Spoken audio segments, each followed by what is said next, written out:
एक ओर जहां भारत कोरोना की महामारी से लड़ रहा है, वहीं दूसरी ओर एक दूसरी मुसीबत भारत के दरवाजे पे दस्तक दे रही है। ये मुसीबत एक जानलेवा बीमारी है और वो है ब्लैक फंगस डिजीज़। बहुत लोगों को मालूम ही नहीं है कि ब्लैक फंगस डिजीज़ है क्या और कौन है ये दुश्मन जो दबे पांव आकर के कहीं तबाही न मचा दे। तो आने वाले कुछ मिनट में हम आपके साथ डिस्कस करेंगे ब्लैक फंगस डिजीज़ के बारे में। तो चलिए शुरू करते हैं इस वीडियो को।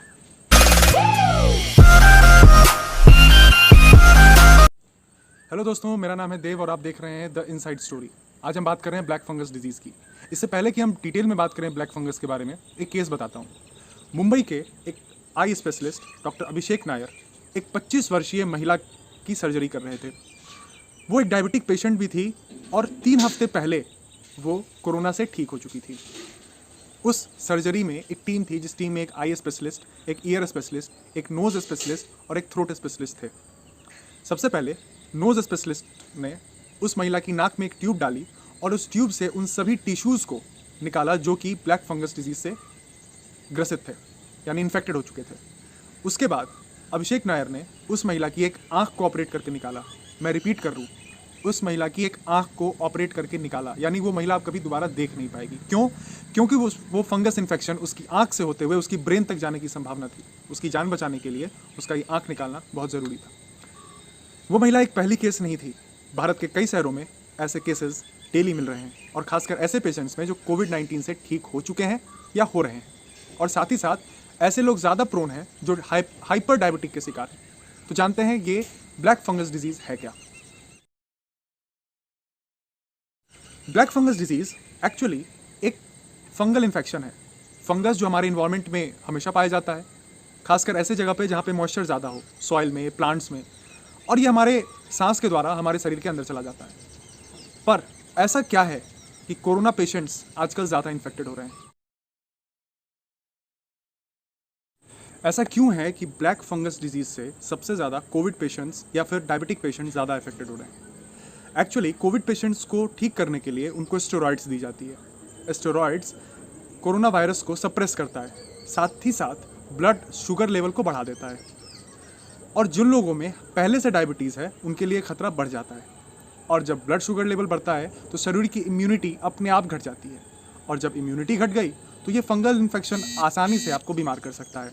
इसी वजह से जो कोरोना पेशेंट्स ठीक हो भी चुके हैं वो भी इस इन्फेक्शन से काफ़ी ज़्यादा प्रभावित हो रहे हैं। अब अगला सवाल हमारे मन में ये आता है कि क्या हर कोई कोरोना के जैसे ही इस इन्फेक्शन से प्रभावित होगा? अभी कुछ कहा नहीं जा सकता।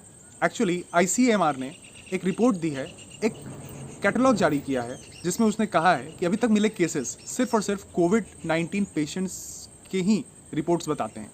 साथ ही उसने कुछ एडवाइजरी भी जारी की उन लोगों के लिए जो कोविड-19 पेशेंट्स रहे हैं या ठीक हो चुके हैं, जो हाइपरग्लाइसेमिया से ग्रसित हैं, यानी कि जिनके शरीर में डायबिटीज़, ग्लूकोज की मात्रा ज़्यादा है।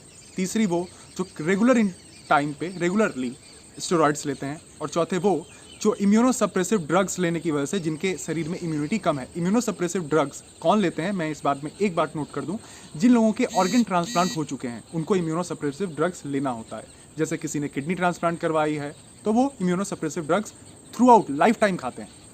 अब जानते हैं इसके कुछ कॉमन सिम्टम्स के बारे में। वी ऑल नो कि एक फंगल इन्फेक्शन सबसे पहले हमारे स्किन को इफेक्ट करता है। ये भी हमारे स्किन को सबसे पहले टारगेट करता है। स्किन्स में खासकर हमारे फोरहेड के स्किन, हमारे चिक के स्किन, हमारी आँखों के पास जो स्किन है वो, उसके पास छोटे छोटे दाने या फिर छोटे छोटे धब्बे होने लगते हैं। और धीरे धीरे ये इन्फेक्शन पूरे आँख को फिर लंग्स को और होते होते पूरे ब्रेन को इन्फेक्ट कर देता है। और ये जानलेवा इसी वजह से हो रहा है। आँखों को इन्फेक्ट करने की वजह से बहुत लोगों को अपनी आँख की सर्जरी करवा के उन्हें रिमूव करवाना पड़ा ताकि वो जीवित रह सके।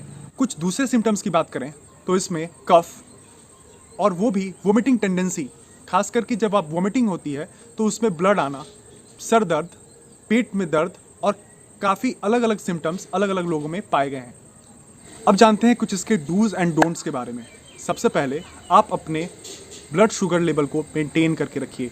यही आपकी इम्यूनिटी को मेंटेन करके रखता है, आपकी इम्यूनिटी को बढ़ाता है। अगर आपकी बॉडी में ब्लड शुगर लेवल कम हुआ तो आपकी इम्यूनिटी कम होगी और ये इन्फेक्शन आपको पहले पकड़ेगा।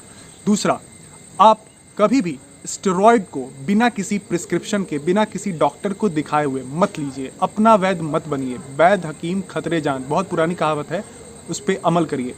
तीसरी चीज़, आप कभी भी बिना किसी चिकित्सक से पूछे हुए कोई भी दवा मत लीजिए जो आपके हो सकता है वो आपकी इम्यूनिटी को कम कर रहा हो। चौथी चीज़, अगर आप में नेज़ल इन्फेक्शन है तो इसको सिर्फ बैक्टीरियल इन्फेक्शन समझ के मत रहिए, क्योंकि अभी ऐसी घटनाएं बहुत आई हैं जिसमें लोग को लगा कि वो नेज़ल इन्फेक्शन था, नॉर्मल सर्दी खांसी थी, बट एक्चुअली वो फंगल डिजीज़ निकला और उनको बाद में इसका खामियाजा भुगतना पड़ा है। एंड अंत में मैं यही कहना चाहता हूँ, किसी भी डिजीज़ को हल्के में मत लीजिए। स्वस्थ रहिए, सावधान रहिए और खुश रहिए। अगर आपको इस वीडियो से कुछ लाभ मिला हो, कुछ जानकारी आपकी बढ़ी हो, तो इस वीडियो को ज़रूर शेयर करें अपने उन सभी दोस्तों, शुभचिंतकों के साथ, ताकि उनकी भी जानकारी बढ़े, वो भी सचेत रहें और सुरक्षित रहें। और अगर आप हमारे चैनल पर नए हैं तो ज़रूर सब्सक्राइब करें ये चैनल, लाइक करें, शेयर करें और कमेंट करें कि आपको ये वीडियो कैसा लगा। कुछ